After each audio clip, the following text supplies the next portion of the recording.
All right, good afternoon, everyone. This is Jim from the BEOC. This is the coordination call for 13th of September 2024, response to Hurricane Francine. This meeting is recorded and it will be posted on the BEOC website for other people who have not able to join in. I ask you to take the time to put your organization into the chat so that you can other people can get in contact with you after the fact. Let me see if I can do this. Somebody's asked me to make this slide bigger, so I don't know if this is going to jack it up or not, but there we go. So, all right. So this will be the general sit rep to begin with. Obviously, nothing has changed. Francine made a landfall as a Cat 2. The state declaration and transportation waivers remain in place. In addition to the federal declaration that was already declared for life-saving measures, they've also submitted one that covers for public assistance and individual assistance that was submitted yesterday. As of right now, I have not heard if that has been been approved, but we should have something back, I'm guessing, in the next 12 to 24 hours. So we'll know going forward whether PA and IA are approved.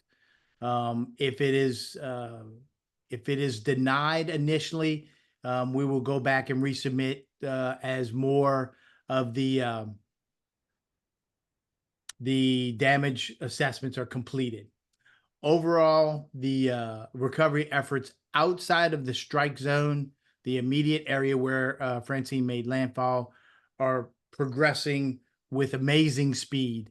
As I said yesterday, the overall the resiliency efforts that we have made in the last couple of years made huge improvements in how fast we, as a state, have been able to recover from this storm. So we'll jump right into our lifelines here. You'll notice that they're updated across the top. I'm still calling safety, power, and communications as amber. Everything else remains green currently because we do still have some citizens. We could argue whether or not it could have gone green today, and I'm guessing probably by tomorrow power will be green, and so will communication. But anyway, that's where we called it today. The evacuations, the majority of the pre-storm evacuations have been rescinded. There remains some evacuations in Lower Terrebonne and Lower Lafourche Parish and some of the very southern edges of St. Mary Parish, but those are kind of handled on a town by town and case by case basis. There's no place that I can tell everyone where to go to check a status. Your best bet, to be perfectly honest, is to use the 211 network.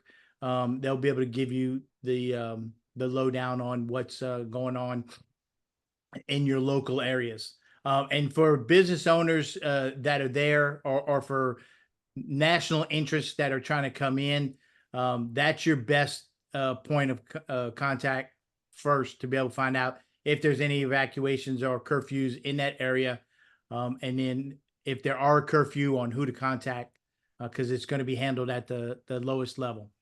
The Louisiana National Guard had, as of this morning, approximately 3,350 soldiers on duty. They still had 61 aircraft and 101 high water vehicles. That's going to be significantly reduced over the next 24 hours. And going into the next operational period, they will have somewhere in the neighborhood of 900 service members on duty. The aircrafts are going to go down by 2/3 to somewhere in the neighborhood of 30.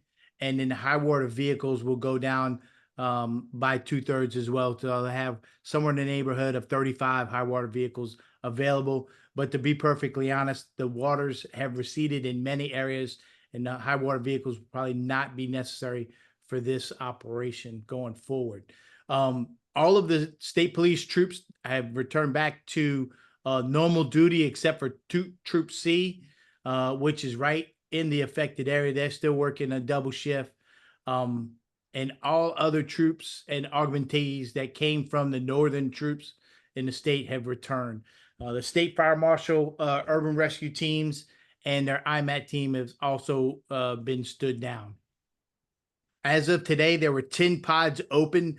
The majority of those, I think 8 of those pods were in Terrebonne Parish, and I think 2 were in Lafourche Parish. I do not have a forecast on what they will have out for tomorrow. We will have that probably at the 1600 update that comes from GOSEP. So we will put that out as quickly as we get it. The shelter target right now is really moving. Right, there are no state-run shelters that are open. As of 1 o'clock today, there were 3 parish shelters open with a population of 19. The American Red Cross had people in 3 faith-based shelters, total population of 118.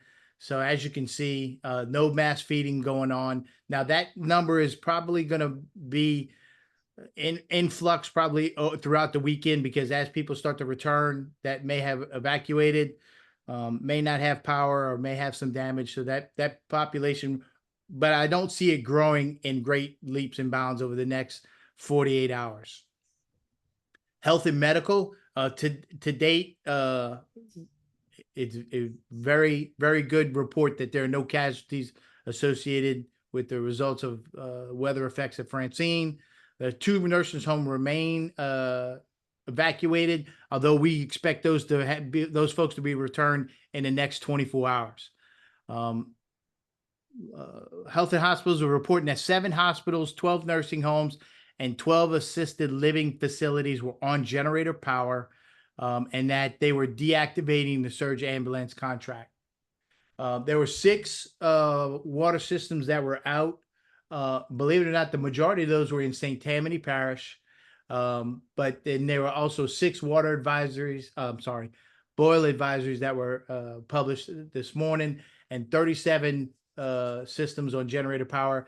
LDH thinks that they'll be able to get those boil advisories cleared by our next update. And Jefferson Parish's sewer system has been resolved. The challenges they were having with power, there have been resolved, and so there's no longer a water conservation